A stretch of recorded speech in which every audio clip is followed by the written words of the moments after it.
Okay, it's Ludwig of Bavaria, and today we're going to talk about narcissists, gaslighting, and the kind of people that they attract. Okay, narcissist be a person who is deadly in your life, deadly, consummate liar, lie, a very belligerent person. They steamroller you. They steamroller you with lies, and if they have got, they use their physicality to steamroll you.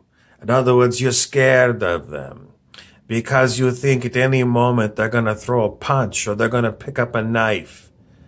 They're very dangerous people. You cannot let down your guard with these kind of people. These people are so dangerous for you. And they're still prevalent. Okay? But they lie to you because they want to control you. They control everything in their world. They're all about control. They control freak. And they will wear you down with their endless belittling of you. Their favorite thing to do is belittle you. They find something. They're so good.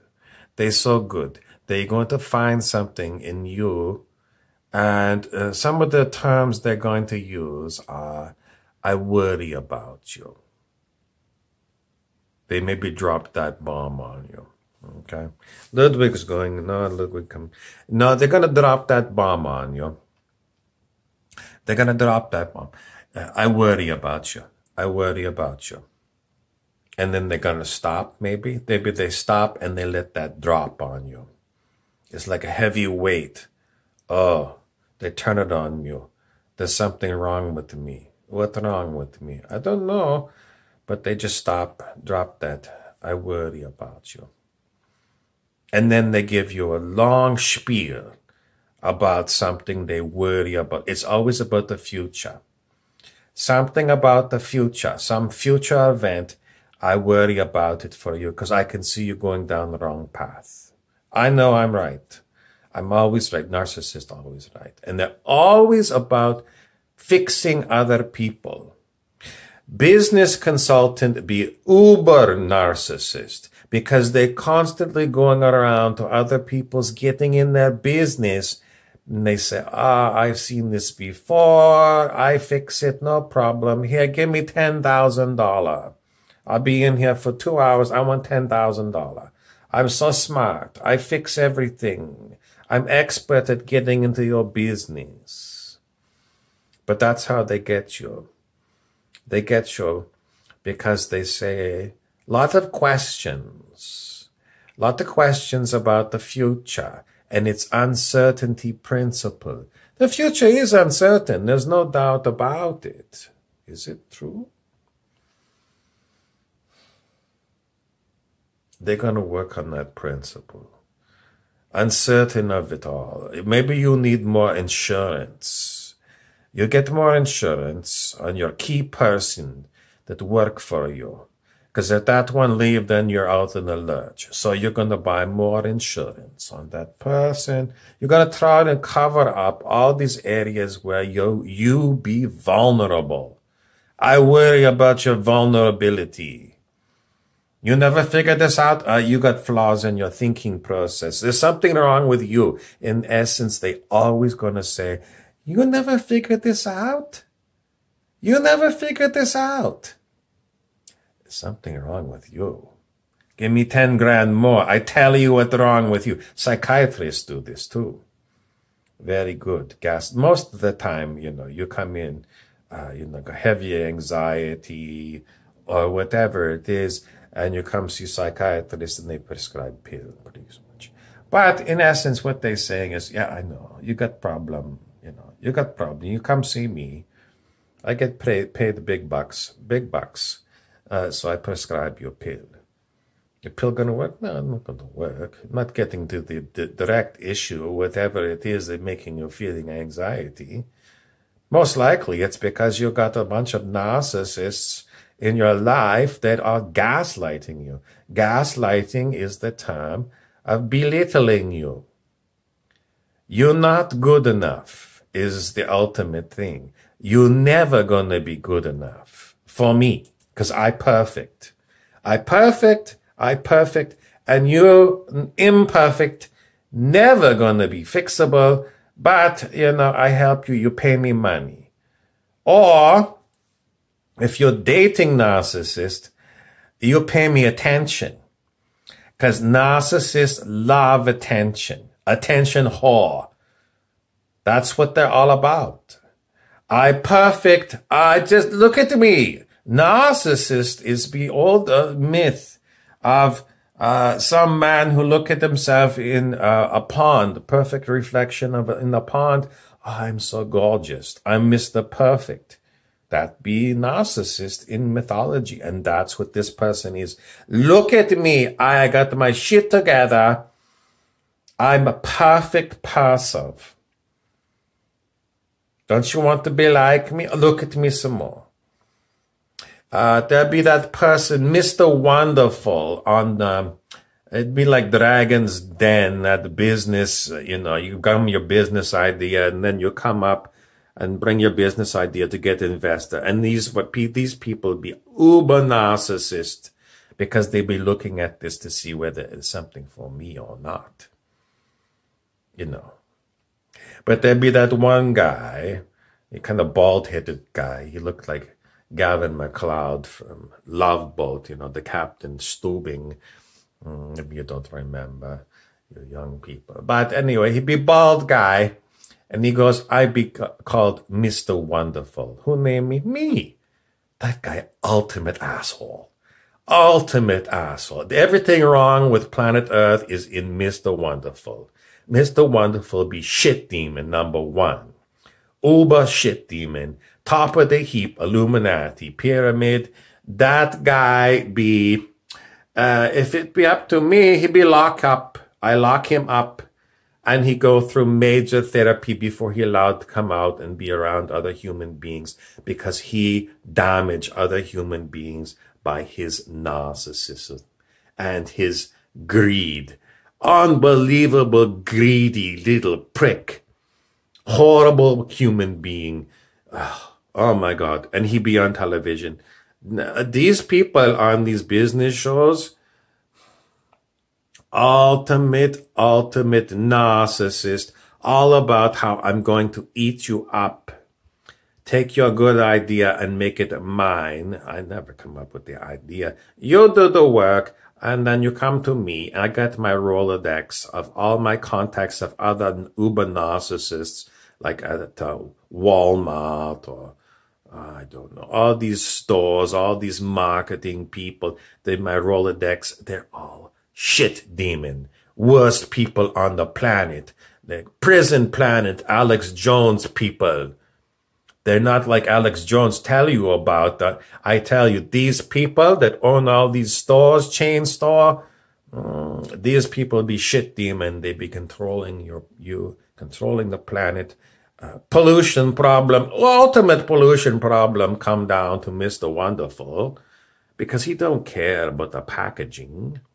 I'm gonna make a package so you have to buy it, a huge sign that say, Mr. Wonderful recommends this new snow shovel. Yeah, so we talk about gaslight, that where narcissists belittle you, tell you what's wrong with you, what's wrong with your business, say, I perfect. And they're always using uncertainty about the future. And maybe they look at your past a bit, and they look and they say, oh, you should have known this was going to happen. You should have known this. You should have known that. No. Human mind doesn't know.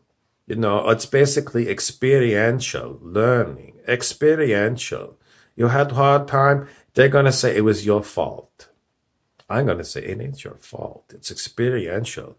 And there'll be horrible people. These narcissists, they be everywhere. But they're going to belittle you. They're going to remind you of where your faults are in your past. And they're going to talk about future things. I be worried about you. Worry. I have fear about you.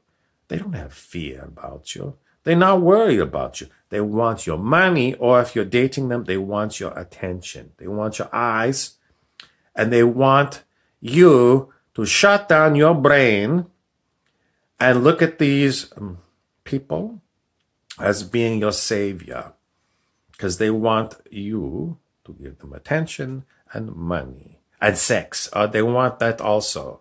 Sex, money, and power be what drive these narcissistic people.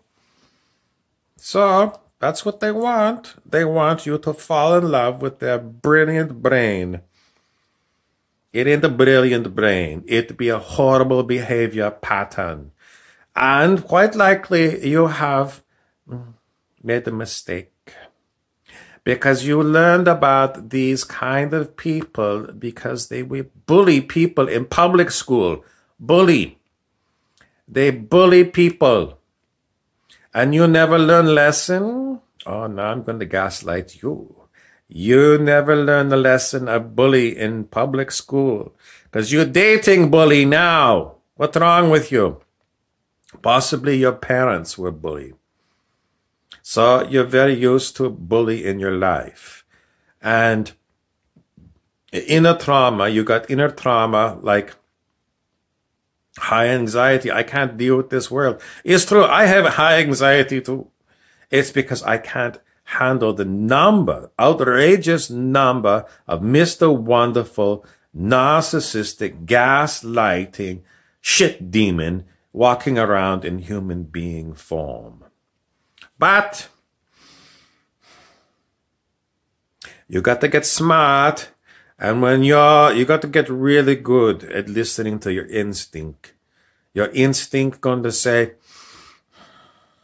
something about this person reminds me of narcissistic people in my past. What's this person want from me? They want sex, they want attention, they want money. That's what they want. What does a normal person want from you? A normal person,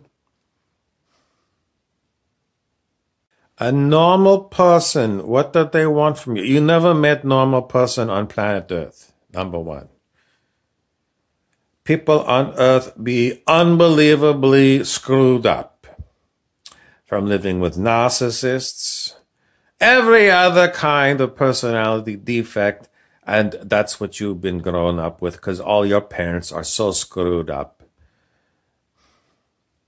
But if you were going to find a normal person on the planet, and this is a new normal, okay, because it don't exist right now. But a new normal person, what do they want from you? Perhaps companionship.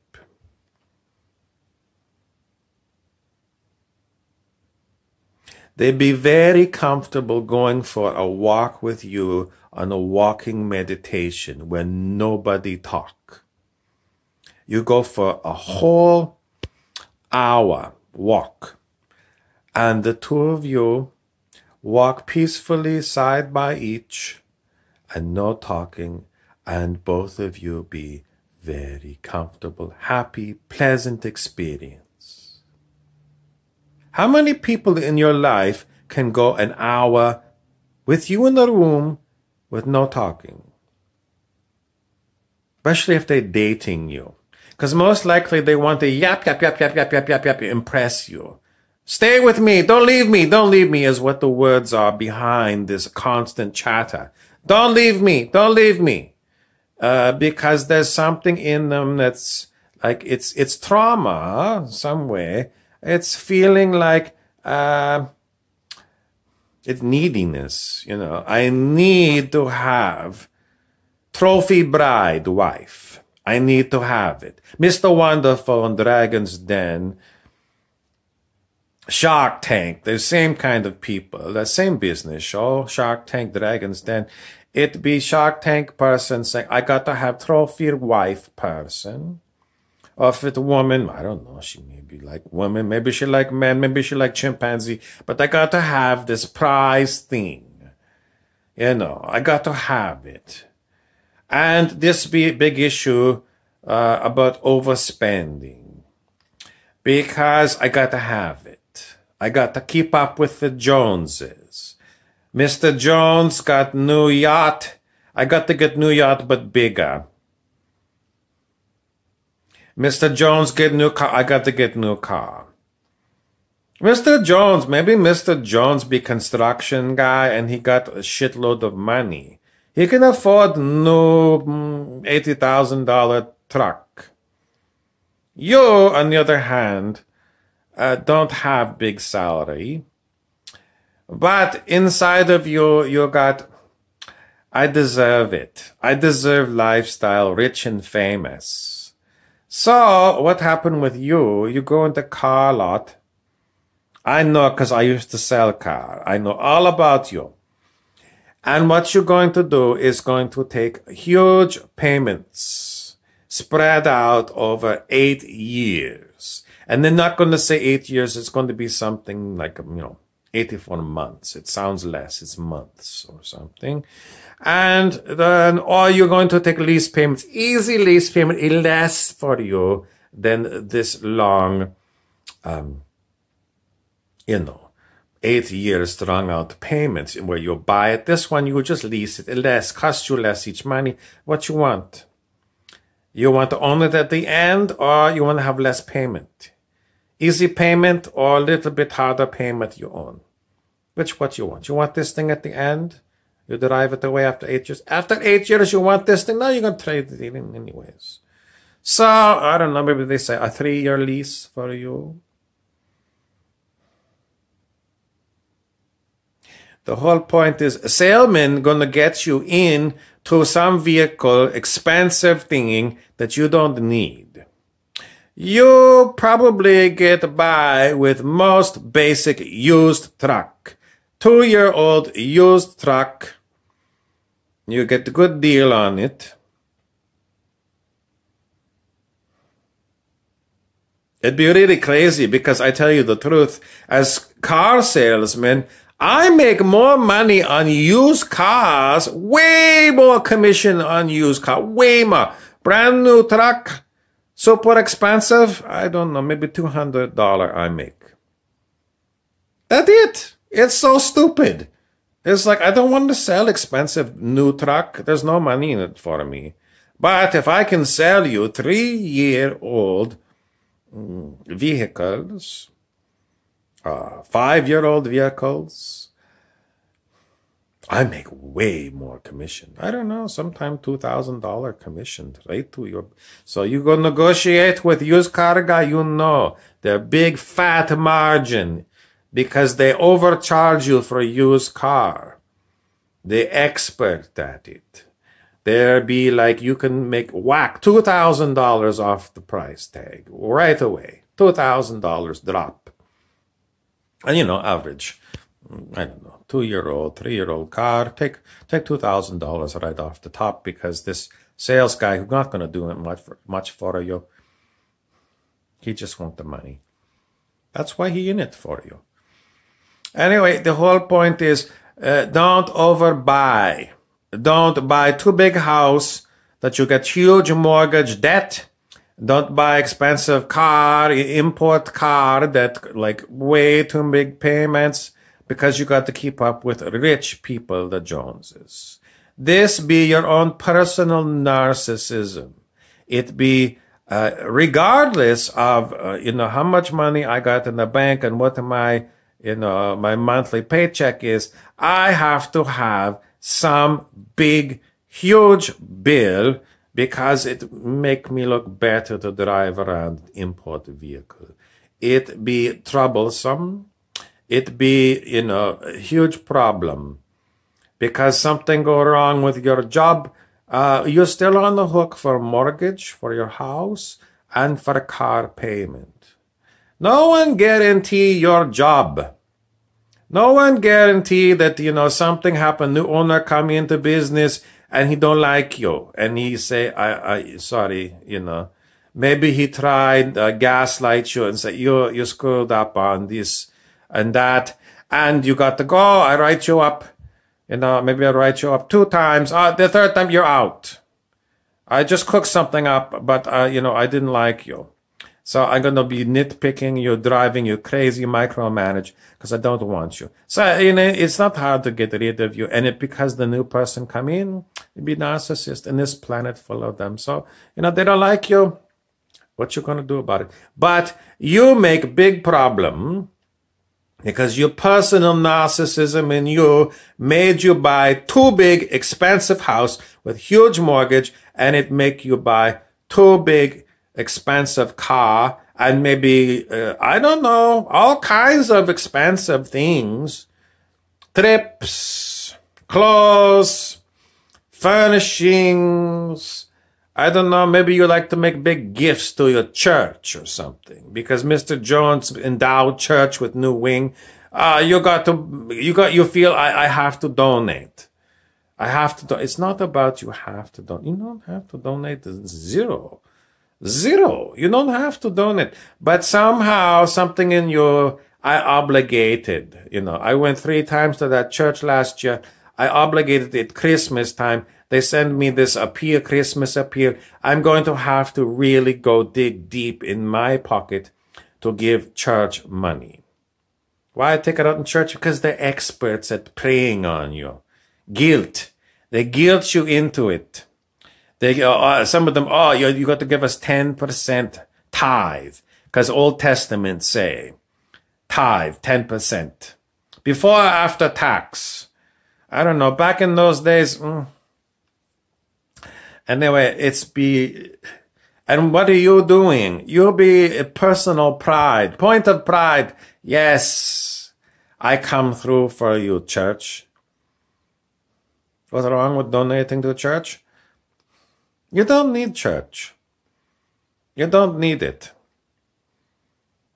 Are they going to do help? No, most of the money goes to upkeep of this building and to salaries for priests. That's where it goes. Maybe, you know, you figure, go get a self-help book for $9.95. I figure out everything I need to do. And I do have spare money. I want to do something for community. Well, maybe you look around. You look around, you find a really good charity that don't have big expenses on salary for people. Maybe it be soup kitchen. Maybe it be soup kitchen, and maybe you help out soup kitchen. But anyway, the whole point of it is, if you don't got the money to make ends meet, don't be donating to nobody. Because you're going into debt to give charity to somebody else.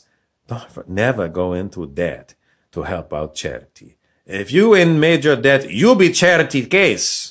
And you'll be screwed up to get into this problem, most likely by taking on too much debt. But if you'd be the other kind of person where, you know, it's basically super high prices for real estate, super high prices for getting around town, my wages stagnant, and, you know, I even got the degree, that be commonplace too. So I'm not going to fault you if, you know, it's just bad market, because it'd be horrible market for people. Horrible market. Everything due to the market, overpriced, and it'd be squeezed. But don't feel like, you know, you have to donate because you can't make ends meet. If you're in that situation, don't donate. You know? It'd be like, it coming to like, it's coming to the point where it's going to wake up people. That's what this is all about. These external stresses to wake you up. What do I really need? And you're going to look around and you're going to say, I'd be so foolish. You know, I take on huge mortgage debt, huge car debt. I marry this gaslighting son of a bitch who just run me down day after day. My boss be belittling me. What the fuck is wrong with these people on the planet? And then when you finally say to yourself, what the fuck is going on here? When you finally say that, then you'll be awake. Then you finally woke up to the fact this place is planet of snake people. All snake, boa constrictor, they're going to constrict you so much, wrap around your body, and squish lifeblood out of you in search of almighty dollar. Last dollar, you got one more. I'm going to squish you and get that last dollar out of you. Snake people, a venomous snake. They talk to you. A guy on Lord of the Rings, Grima Wormtongue. He constantly lie to king. And he do it 24 hours a day for years and years. He wear down the king. You got these kind. You look up Grima Wormtongue. The real person in Lord of the Rings. Real person in this place too. They put it in there. You got to recognize these people. These people gaslight you.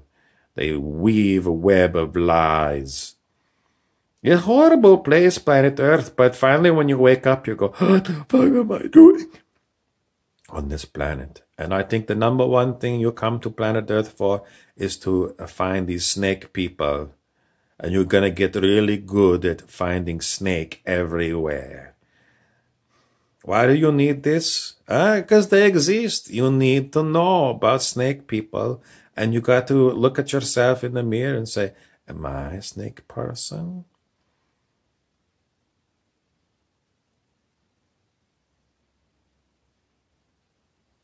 So that to be gaslighting, narcissist, and basically, you overspending and you being attracted to narcissistic, gaslighting people because you got something in you that they targeting. And it's uncertainty about the future. I worry about you. What about in their own life? What they worry about? These people, they cover it up.